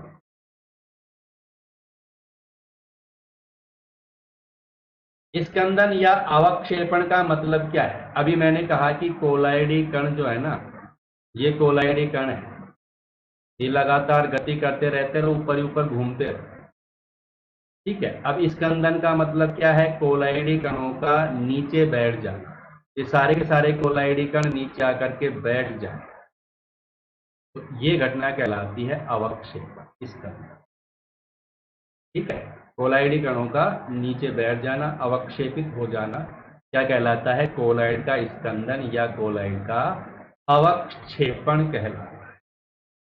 ठीक है, और कोलाइड का अवक्षेपण हो गया इसका मतलब कोलाइड फिर क्या हो गया, खराब हो जाएगा। कोलाइड का अवक्षेपण हो गया तो फिर कोलाइड काम का नहीं रहेगा, इस तरह उसका अवक्षेपण हो गया, कोलाइडी कण नीचे बैठ जाते हैं। अब कोलाइडी कण का स्कंदन कब होता है, अगर हमें कोलाइडी कण का स्कंदन करना है तो कैसे करेंगे। ठीक है, कोलाइडी कणों का स्कंदन कैसे करें, देखो हम पढ़ चुके हैं, अभी हमने पढ़ा है कि कोलाइडी कणों पर या तो सभी कोलाइडी कणों पर धनावेश होता है या सभी कोलाइडी कणों पर ऋणावेश। जैसे यहाँ हमने देखा सभी कोलाइडी कणों पर कौन सा आवेश है, धनावेश, या सभी कोलाइडी कणों पर कौन सा आवेश है, धनावेश। अब समान आवेश है सभी कोलाइडी कणों पर, समान आवेश होने के कारण ये कोलाइडी कण दूर दूर रहते हैं। समान आवेश होने के कारण ही ये कोलाइडी कण क्या रहते हैं, दूर दूर रहते हैं। दूर दूर रहते हैं तो ये पास पास नहीं आएंगे, पास पास नहीं आएंगे तो बड़ा कण नहीं बनाएंगे, तो बड़ा कण नहीं बनाएंगे तो नीचे नहीं बैठेंगे। ठीक है, दूर दूर रहते हैं इसलिए नीचे नहीं बैठते, यानी इसका स्कंदन नहीं होता, यानी ये अवक्षेपित नहीं होते। जैसे यहाँ पर सभी कोलाइडी कणों पर ऋणावेश है तो ये इनके बीच में प्रतिकर्षण होगा, समान आयनों के बीच में प्रतिकर्षण होता है हमें पता है, समान आवेश के बीच में प्रतिकर्षण होता है हमें पता है। प्रतिकर्षण के कारण ये दूर दूर रहेंगे, और दूर दूर रहेंगे इसलिए ये अवक्षेपित नहीं होंगे, स्कंदन नहीं होगा। तो पहली बात तो ये ध्यान रखेंगे, अगर सभी कोलाइडी कणों पर आवेश है तो उनका स्कंदन नहीं होगा, उनका अवक्षेपण नहीं होगा। ठीक है, फिर स्कंदन कब होगा? अब स्कंदन करने के लिए हमें क्या करना चाहिए? स्कंदन अगर हमें करना है, हम चाहते हैं कि कोलाइडी कण स्कंदित हो जाए, कोलाइड का अवक्षेपण हो जाए, तो फिर क्या करेंगे हम? कोलाइड का अवक्षेपण करने के लिए क्या करेंगे हम? किसी ना किसी प्रकार से ये जो कोलाइडी कण है ना, इनके आवेश को खत्म करना पड़ेगा। जब तक आवेश है तब तक कोलाइड का स्कंदन नहीं होगा, क्योंकि कोलाइड दूर दूर रहेंगे, और स्कंदन करने के लिए इनको पास पास लाना पड़ेगा, पास पास आएंगे तभी तो स्कंदन होगा ना। तो स्कंदन करने के लिए हमें क्या करना पड़ेगा? इनके जो आवेश है, इन पर जो आवेश की जो परत बनी हुई है, उस परत को किसी भी तरीके से हमें तोड़ना होगा। जब वो परत टूट जाएगी तो कोलाइडी कणों का आवेश खत्म हो जाएगा, और जब कोलाइडी कणों का आवेश खत्म हो जाएगा तो कोलाइडी कण पास पास आ जाएंगे, और कोलाइडी कण पास पास आ जाएंगे तो कोलाइड का क्या हो जाएगा? अवक्षेपण हो जाएगा, कोलाइड का स्कंदन हो जाएगा। सबको समझ में आ गई बात? तो ये बात ध्यान रखेंगे, कोलाइड का अगर हमें स्कंदन करना है तो आवेशित परत को हटाना पड़ेगा। अब आवेशित परत को कैसे हटाएं हम, ये बात है। आवेशित परत को कैसे खत्म करें जिससे कोलाइड का स्कंदन हो जाए? तो आवेशित परत को खत्म करने के लिए पहला हम क्या करेंगे? वैद्युत कण संचलन के द्वारा ऐसा कर सकते हैं। वैद्युत कण संचलन से आवेश की परत को खत्म कर सकते हैं, आवेशित परत को हटा सकते हैं वैद्युत कण संचलन के द्वारा। ऐसा अभी हमने देखा था वैद्युत कण संचलन। वैद्युत कण संचलन सबको समझ में आ गया था। ये कोलाइडी कण है, ये विपरीत आवेशित इलेक्ट्रोड की तरफ जा रहे हैं। तो जब ये कोलाइडी कण विपरीत आवेशित इलेक्ट्रोड पर जाएंगे तो वहां जाकर के क्या करेंगे? ये वहां जाकर के जमा हो जाएंगे, अपने आवेश को त्याग देंगे।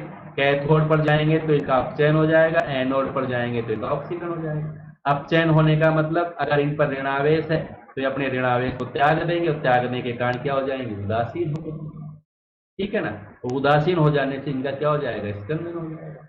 तो वैद्युत कण संचलन के द्वारा कोलाइडी कण को उदासीन कर सकते हैं, क्योंकि वैद्युत कण संचलन होने पर कोलाइडी कण इलेक्ट्रोड पर जाकर के अपने आवेश को त्याग करके उदासीन हो जाते हैं। तो उदासीन हो जाएंगे तो इनका स्कंदन हो जाएगा। समझ में आ गया सबको? नेक्स्ट दूसरा काम क्या कर सकते हैं हम? दूसरा काम कर सकते हैं पारस्परिक स्कंदन के द्वारा। पारस्परिक स्कंदन क्या है?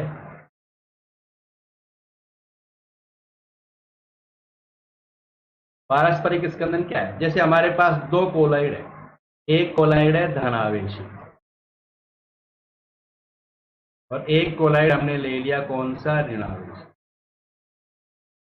ठीक है, एक धनावेशित कोलाइड ले लिया, एक ऋणावेशित कोलाइड, और दोनों की बराबर मात्रा मिला दिया। बस धनावेशित कोलाइड में हम ले लेते हैं फेरिक हाइड्रोक्साइड, और ऋणावेशित कोलाइड में ले लेते हैं अपन आर्सेनिक सल्फाइड। ठीक है, इन दोनों की बराबर मात्रा हम क्या करते हैं? मिला लें। तो क्या होगा? जब इन दोनों को आपस में मिलाएंगे तो जो धनावेशित और ऋणावेशित कोलाइड एक दूसरे को क्या करेंगे? क्या कर देंगे एक दूसरे को? ये उदासीन कर देंगे ना, उदासीन। ये धनावेशित ये ऋणावेशित दोनों पास पास आएंगे, दोनों एक दूसरे को उदासीन कर देंगे, और जब दोनों एक दूसरे को उदासीन कर देंगे तो क्या हो जाएगा? तो स्कंदन हो जाएगा। तो स्कंदन हो जाएगा, तो एक दूसरे का स्कंदन कर देंगे ना, इसका भी स्कंदन हो जाएगा, इसका भी स्कंदन, दोनों का स्कंदन हो जाएगा। उदासीन होते ही समझ जाना स्कंदन हो जाएगा। तो इस तरह पारस्परिक स्कंदन के द्वारा अपन कर सकते हैं स्कंदन। ये प्रश्न आया हुआ है एग्जाम में। ये प्रश्न आया था इस तरह की, आर्सेनिक सल्फाइड के कोलाइड में फेरिक हाइड्रोक्साइड को या फेरिक ऑक्साइड, जल योजित फेरिक ऑक्साइड को मिलाया जाए, हम इस तरह भी लिख सकते हैं इसको, तो क्या होगा? आर्सेनिक सल्फाइड के क्लोराइड में जल योजित फेरिक ऑक्साइड को मिलाया जाए तो क्या होगा? तो क्या हो जाएगा? स्कंदन हो जाएगा। क्या हो जाएगा?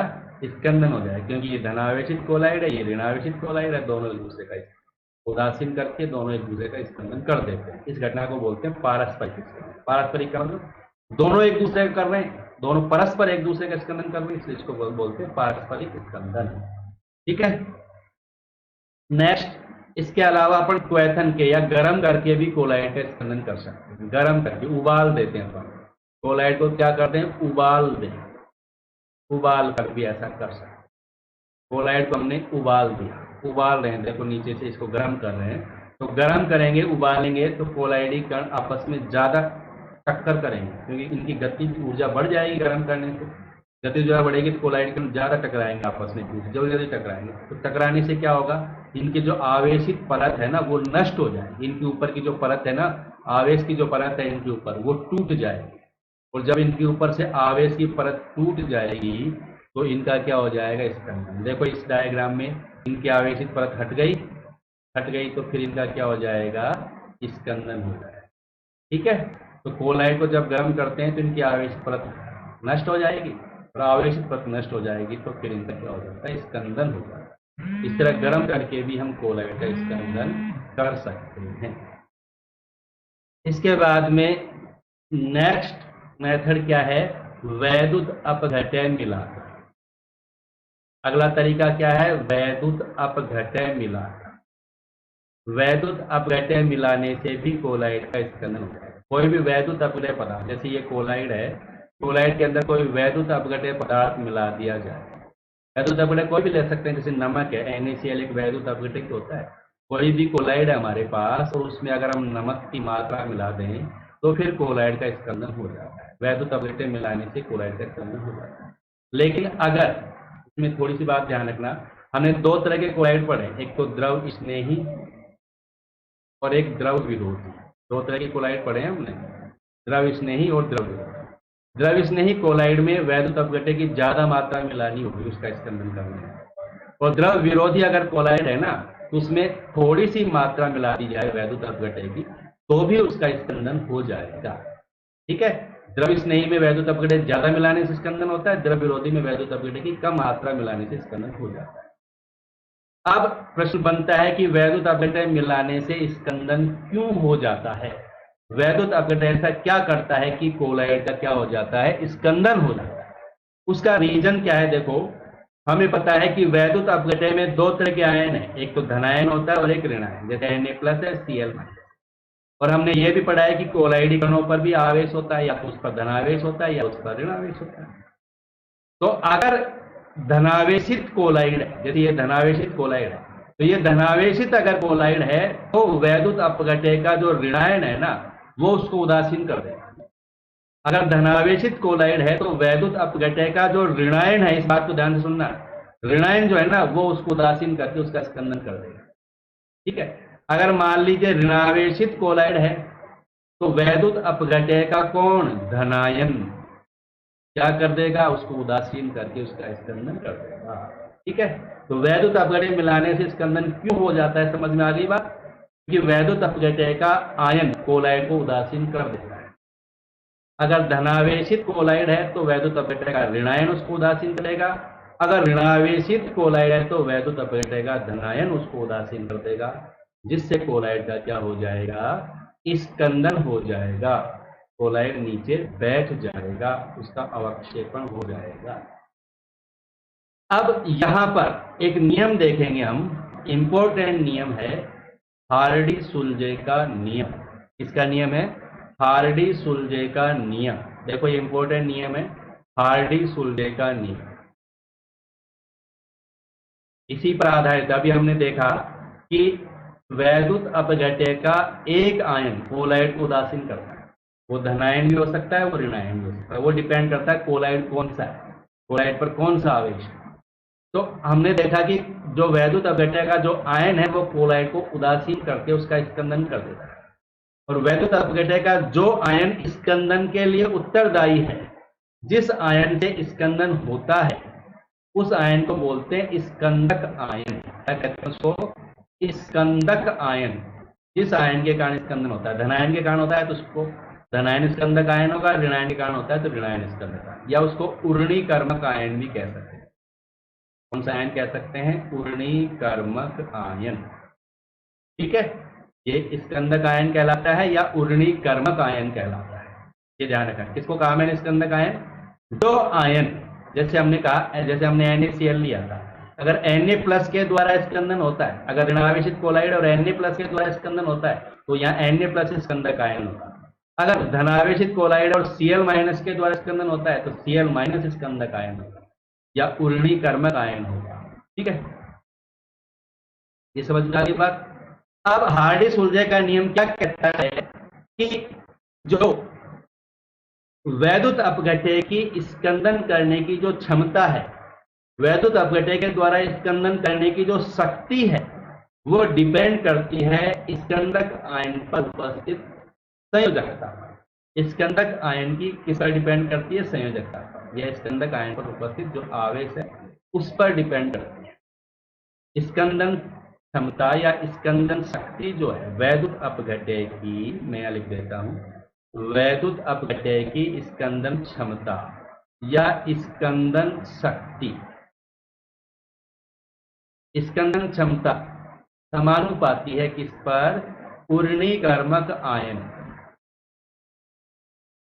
उर्णीकर्मक आयन की संयोजकता पर। किस पर डिपेंड करती है? उर्णीकर्मक आयन की संयोजकता डिपेंड। स्कंदन क्षमता उर्णीकर्मक आयन की संयोजकता पर डिपेंड करती है। यही कौन सा नियम है? हार्डी-सुलजे का नियम। एग्जाम में पूछा जाता है, बहुत ज्यादा आता है एग्जाम में, हार्डी-सुलजे का नियम लिखिए। तो हार्डी-सुलजे का नियम यही कहता है कि किसी वैद्युत अपघट्य के द्वारा अगर हमें कोलाइड का स्कंदन करना है तो वैद्युत अपघट्य की जो स्कंदन क्षमता है, स्कंदन करने की जो शक्ति है, वो उसके उर्णीकर्मक आयन की संयोजकता के समानुपाती होती है, उसके स्कंदक आयन की संयोजकता के समानुपाती होती है। जितनी ज्यादा आयन की संयोजकता है, जितना ज्यादा आयन पर आवेश है, उसकी स्कंदन करने की क्षमता उतनी ही ज्यादा होती है। देखो इसको समझे हम, यहाँ कोई धनावेशित कोलाइड है, सॉरी यहाँ कोई ऋणावेशित कोलाइड है। कौन सा कोलाइड ले रहे हैं? पहले वाले में अपन, यहाँ कोई ऋणावेशित कोलाइड है। अब ऋणावेशित कोलाइड है तो उसका स्कंदन कौन करेगा? धनायन, कैटायन करेगा। ठीक है, अब हमारे पास तीन तरह के आयन है, एक Al+3 भी है, Ba+2 भी है और Na+ भी है। ठीक है, तीन तरह के आयन है और किसी ऋणावेशित कोलाइड का हमें स्कंदन करना है। और हमारे पास ऐसे वैद्युत अपघट्य हैं जिनमें एक तो Al+3 आयन है, एक Ba+2 आयन और एक तीसरा वैद्युत अपघट्य है जिसमें Na+ है। तो इनमें से कौन सा वैद्युत अपघट्य सबसे अच्छा है? कौन से वैद्युत अपघट्य की जो पावर है, स्कंदन करने की जो क्षमता है वो सबसे ज्यादा है? वो डिपेंड करेगा इन पर आवेश। जैसे Al+3 आवेश है, यहाँ +2 आवेश है, यहाँ +1 आवेश है। मैंने क्या कहा? संयोजकता के समानुपाती होता है। यहाँ संयोजकता कितनी है? +3। यहाँ संयोजकता कितनी है? +2। यहाँ संयोजकता कितनी है? प्लस। तो सबसे ज्यादा क्षमता किसकी होगी? ऐसे वैद्युत अपघट्य की जिसमें Al+3 आयन होती है। जिसमें Ba+2 है उसकी संयोजकता, उसकी क्षमता कम हो जाएगी, जिसमें Na+ है उसकी और भी कम हो जाएगी। तो ये प्रश्न पूछा जाता है, कई बार आता है कि निम्न को स्कंदन क्षमता के बढ़ते क्रम में लिखो या निम्न को स्कंदन क्षमता के घटते क्रम में लिखो। तो बिल्कुल सरल सी बात है, अगर हमें ऋणावेशित कोलाइड का स्कंदन करना है तो धनायन की संयोजकता देखनी है। धनायन की संयोजकता बढ़ती जाएगी, स्कंदन क्षमता बढ़ती जाएगी। अब दूसरा एग्जाम्पल देखो, यहाँ पर एनायन की बात कर रहे हैं और यहाँ पर कौन सा कोलाइड है? धनावेशित कोलाइड है। कौन सा कोलाइड है? धनावेशित कोलाइड। अब धनावेशित कोलाइड को स्कंदित करने के लिए हमें कौन सा आयन चाहिए? धनावेशित कोलाइड का स्कंदन कौन से आयन करेंगे? धनावेशित कोलाइड का स्कंदन कौन से आयन करेंगे? ऋणायन करेंगे। तो ऋणायन की स्कंदन क्षमता देखेंगे अपन। तो फिर किसकी स्कंदन क्षमता देखेंगे हम? ऋणायन की स्कंदन क्षमता देखेंगे। अब देखो यहाँ बहुत सारे ऋणायन है, तो इसमें सबसे ज्यादा स्कंदन क्षमता किसकी है? FeCN6-4 है, PO4-3 है, SO4-2 है और Cl- है। तो इसमें सबसे ज्यादा स्कंदन क्षमता किसकी है? FeCN6-4 की, क्योंकि यहाँ पर -4 आवेश है, यहाँ -3 आवेश है, यहाँ -2 है और यहाँ -1 आवेश है। तो सबसे ज्यादा क्षमता होगी जिसमें FeCN6-4 आयन उत्पत्ति होता है। उस वैद्युत अपघट्य। तो हार्डी-सुलजे का नियम बच्चों बहुत ज्यादा इंपॉर्टेंट है, इसको ध्यान से समझ में आ गया होगा। फिर भी नहीं समझ में आया तो दोबारा इसकी रिकॉर्डिंग तुम देख सकते हो, और मैं दोबारा रिपीट कर देता हूं कि वैद्युत अपघट्य के द्वारा किसी कोलाइड का स्कंदन कर देना। तो वैद्युत अपघट्य का जो आयन है जिसके द्वारा स्कंदन होता है उसको बोलते हैं स्कंदक आयन या उर्णीकर्मक आयन। उस आयन की संयोजकता जितनी ज्यादा होगी वैद्युत अपघट्य की स्कंदन करने की क्षमता उतनी ही ज्यादा होगी। यानी वैद्युत अपघट्य की स्कंदन क्षमता समानुपाती होती है उर्णीकर्मक आयन की संयोजकता। ठीक है, अगर ऋणावेशित कोलाइड है तो धनायन की संयोजकता को देखेंगे अपन, और अगर धनावेशित कोलाइड है तो ऋणायन की संयोजकता को देखेंगे। संयोजकता बढ़ती जाएगी, स्कंदन करने की क्षमता भी बढ़ती जाएगी। ठीक है, कोई दिक्कत है तो बताएंगे मुझे। ठीक है बेटा, अब देखो next topic, coagulation of lyophilic sols. Lyophilic का मतलब होता है द्रव स्नेही कोलाइड। देखो अभी मैंने थोड़ी देर पहले बताया था कि दो तरह के कोलाइड होते हैं, द्रव स्नेही और द्रव विरोधी। तो हम बात कर रहे हैं द्रव स्नेही। द्रव स्नेही कोलाइड का स्कंदन देखें। कोगुलेशन का मतलब स्कंदन। द्रव स्नेही, अभी तक हमने जितनी भी विधियां पढ़ी थी अपन द्रव विरोधी के लिए थी, वो सारी की सारी विधियां। द्रव विरोधी का स्कंदन करना देखा था हमने। द्रव विरोधी को अपन वैद्युत कण संचलन के द्वारा भी, गर्म करके भी, और क्या किया था हमने, पारस्परिक स्कंदन के द्वारा भी, और वैद्युत अपघट्य मिलाकर के भी अपन क्या कर सकते हैं, स्कंदन कर सकते हैं। सेम उसी प्रकार द्रव स्नेही कोलाइड का भी स्कंदन किया जा सकता है। ये सारी विधियां द्रव स्नेही कोलाइड पर भी लागू हो सकती है, लेकिन यहाँ पर दो बातें ध्यान रखनी है। देखो द्रव स्नेही जो कोलाइड है ना वो स्थायी होता है, किसकी तुलना में, द्रव विरोधी कोलाइड की तुलना में। ऐसा पढ़ चुके अपन, द्रव स्नेही कोलाइड स्थायी है किसकी तुलना में, द्रव विरोधी कोलाइड। अब ये स्थायी क्यों है, इसके दो कारण हैं। एक तो इसका स्थायी होने का कारण है इस पर आवेश, आवेश की जो परत है वो इसको स्थायी बनाती है। दूसरा कोलाइड का विलायक योजन, जो कोलाइड कण होते हैं ना वो विलायक के साथ हमें पता है क्या करते हैं, स्नेह करते हैं।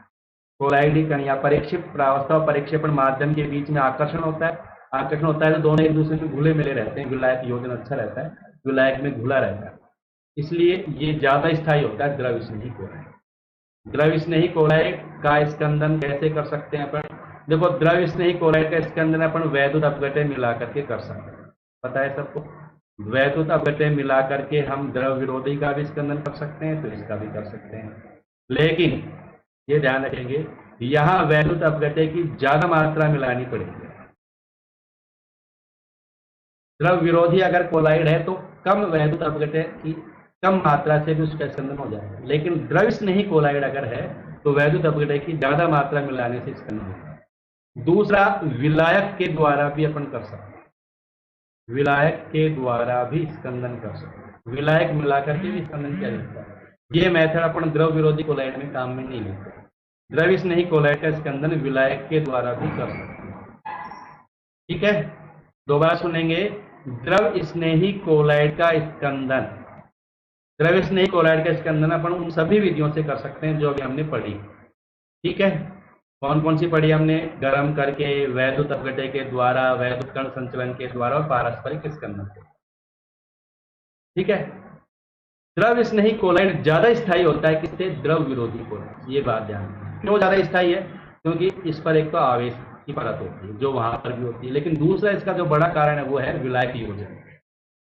क्या है, विलायक योजन। कोलाइड कण विलायक में ढंग से योजित रहते हैं, घुले मिले रहते हैं।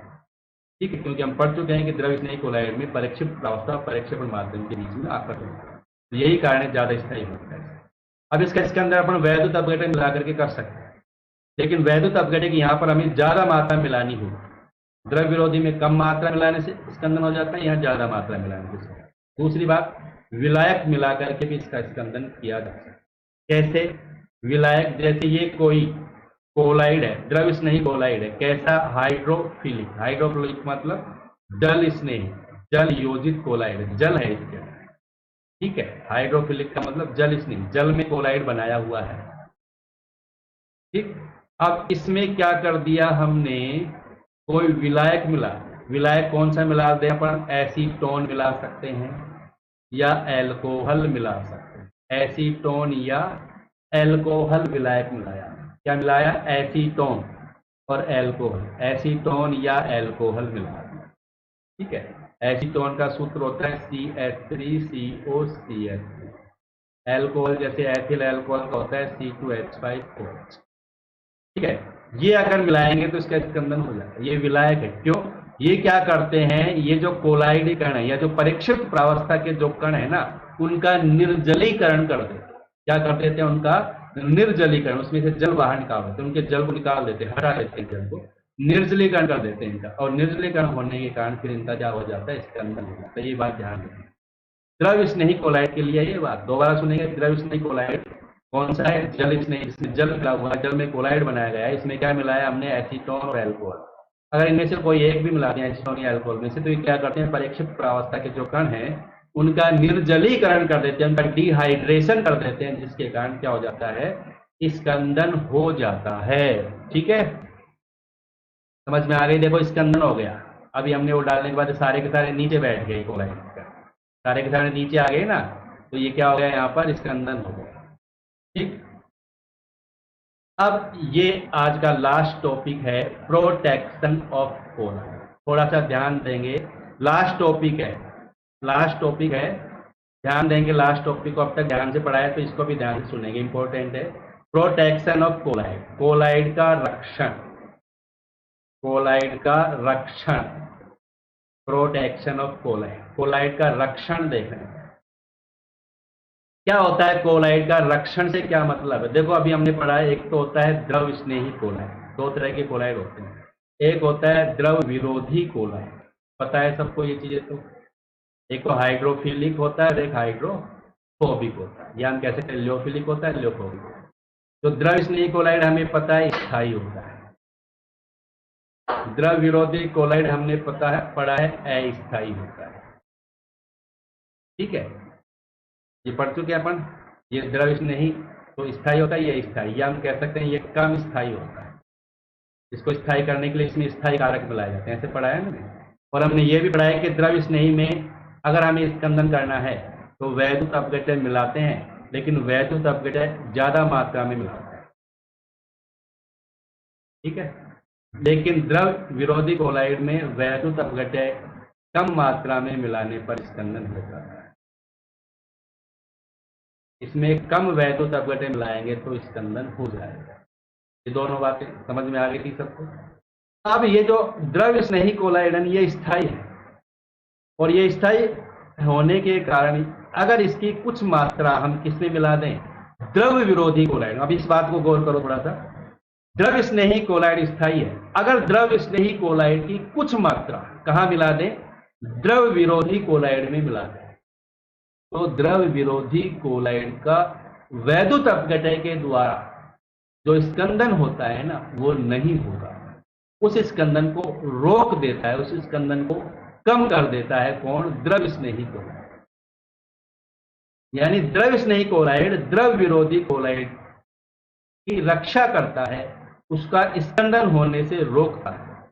इसलिए द्रव स्नेही कोलाइड को कौन सा कोलाइड कहेंगे अपन, रक्षी कोलाइड। या रक्षी कोलाइड कौन सा कोलाइड होता है, द्रव स्नेही कोलाइड होता है, रक्षी कोलाइड। ये ध्यान देंगे, दोबारा सुनेंगे।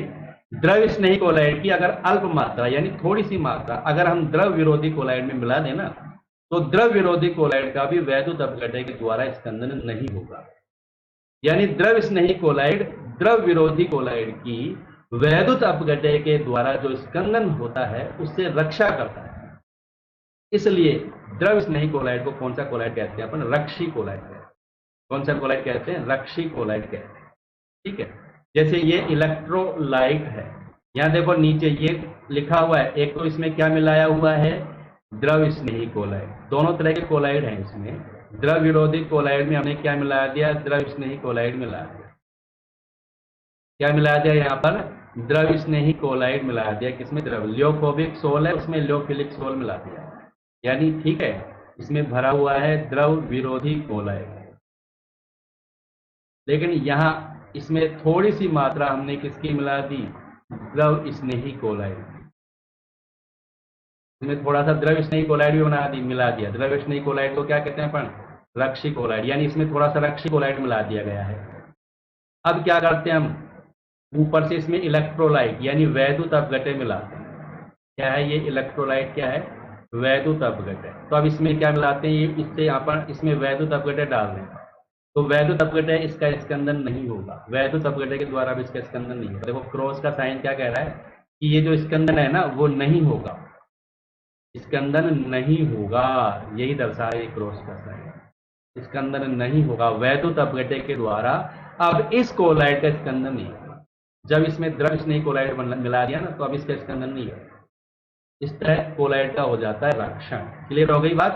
दोबारा सुनेंगे, द्रव स्नेही कोलाइड को द्रव विरोधी कोलाइड में मिलाया दिया जाता है, तो द्रव विरोधी कोलाइड का भी वैद्युत अपघटय के द्वारा स्कंदन नहीं होता। ठीक है, इसको बोलते हैं कोलाइड का रक्षण। और जो द्रव स्नेही कोलाइड है उसको बोलते हैं रक्षी कोलाइड। ठीक है, समझ में आ गई? जैसे जिलेटिन है, गोंद है, स्टार्च है, इनका उपयोग करते हैं रक्षी कोलाइड के रूप में। ये रक्षी कोलाइड का काम करते हैं। ये किसका काम करते हैं? रक्षी कोलाइड का काम करते हैं। ठीक है, समझ में आ गई? जैसे ये सोने का कोलाइड है, यहाँ पर इस डायग्राम में ये किसका है? सोने का कोलाइड। और सोने के कोलाइड में हमने मिला दिया कोई रक्षी कोलाइड। क्या मिला दिया? कोई रक्षी कोलाइड मिला दिया। तो अगर इसमें रक्षी कोलाइड मिलाएंगे तो फिर सोने NaCl के द्वारा इसका स्कंदन नहीं होगा।